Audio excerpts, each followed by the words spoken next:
it doesn't mean that everything that, I mean, again, in that model, I mean, there are absurdities, there's catastrophes, there's bad things that happen, and I think we don't have to say that those are good necessarily, but I don't know, yeah, but these are the issues, right? It's tough. Yeah. Juice you had your hand up too, didn't you? Yeah. Oh yeah, sorry. But it's okay. No, you go ahead. Yeah. I just had a thought about what you said, Bailey. Kind of like, can you use your direct quote? I don't want to misquote you. I don't know. I don't know that I articulated it super well. Just like, how do we determine what traits of nature reflect God well and what traits are kind of not reflective of God? And I feel like people only want to think of God as good, which valid, but I think people also forget that there's a God that like led his people into war and like destroyed a ton of like groups of people and kind of massacred them and stuff like that. So I feel like sometimes we forget that there is a more aggressive, intense, I guess is a good word, maybe not a good word, use of like a side of God that people don't always want to talk about. And I feel like that's where we see this in nature, where it's like, to me, I mean, I kind of already asked with the question I asked before, but I'm like, yeah, this is kind of gross and gruesome and kind of messed up, but also I'm like, it's a cockroach. I did think of that too, like, I'm like, it's just a cockroach. you know, it is a cockroach. But like, They deserve it, let's face it. valid, in my humble opinion. But like, in a sense, it represents that like side of God that we don't want to talk about, that we don't really understand because we want to think he's a good God, but sometimes, and maybe he is and he can be multifaceted, but yeah, if God can be multifaceted, then nature has to be multifaceted. So there's going to be parts of nature that we're not going to see as good, but it's still in like the grand scheme of how nature works. I think it also totally depends on your definition of good. Yeah, I have a very loose definition of good, so. Gia, I'm not Gianna. She's not here. sorry. Yeah, You're Gianna. no, I said Gia. it's not Gabby. Gina. Gabby. Don't worry. About Dang. It. It's the end of the semester. Sorry, Gabby. It's not recorded too. I wrote my paper for his class a couple weeks ago all about like animals and equivalency to humans and how God created them to be like humans equivalency, and so like from Moritz, Yeah. Joshua Moritz. he talks about like how animals have a moral responsibility and that through their wrong actions they should be like justly punished. So like, does that Well, wait, mean- hold on. What he's saying is there are passages in the Old Testament. Yeah.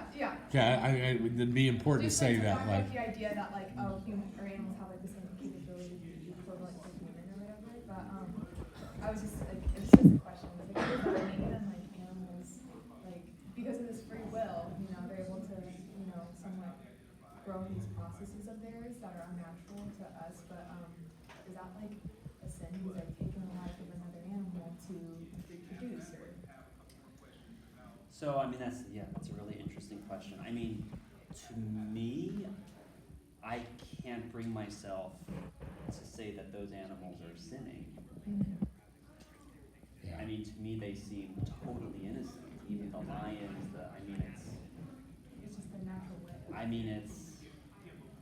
and in some ways, it's kind of like what like humans, we have that animal instinct as well. It's just that it seems like what we're called to do is to sort of rebel against that selfishness. Really, that's really what it comes down to, right? To sort of overcome that. And I don't feel like, at least animals not at this point in time, have that, I don't know, that same calling or capacity. Like moral mindset of that. Yeah, and I don't know.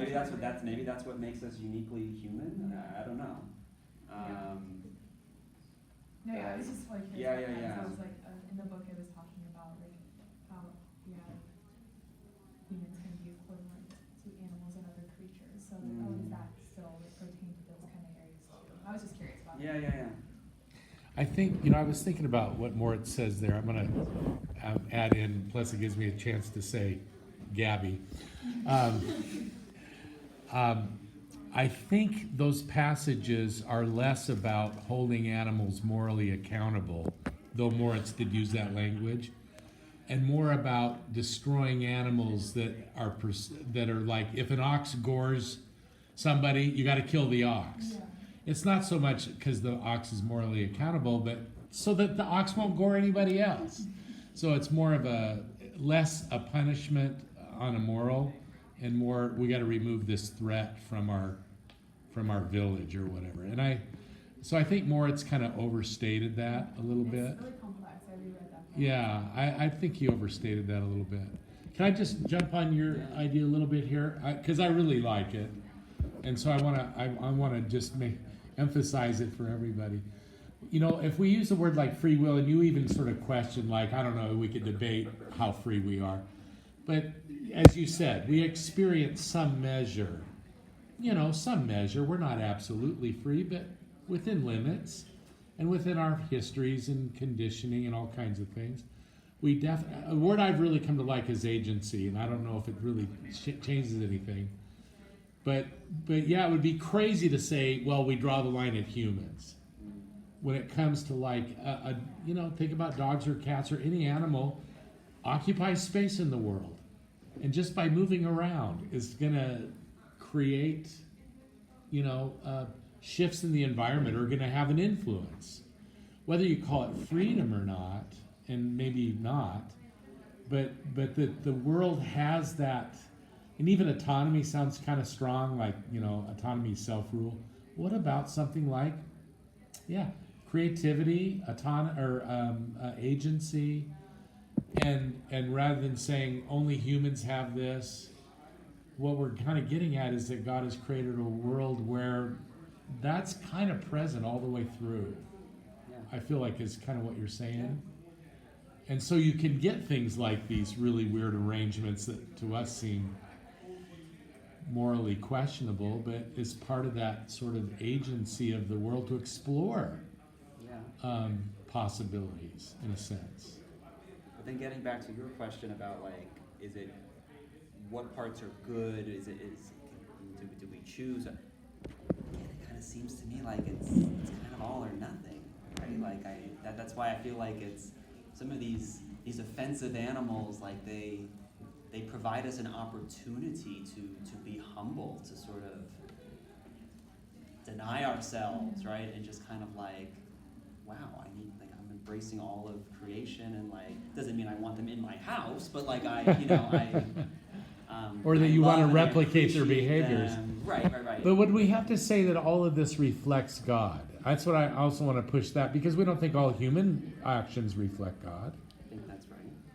So, I think that's more of what I was asking. yeah, I mean, and I don't know how much the Bible actually proclaims that sort of thing. I mean, to say the heavens declare the glory of God is a little different from saying everything you look at in the world necessarily. I mean, I know I love your tradition of contemplating nature, not just some of it, but all of it. But it seems to me like if you take this agency idea seriously, you'd also want to say there's a lot in the world that doesn't necessarily reflect God. The creatures that we think are supposed to do that are humans, and we don't do it very well.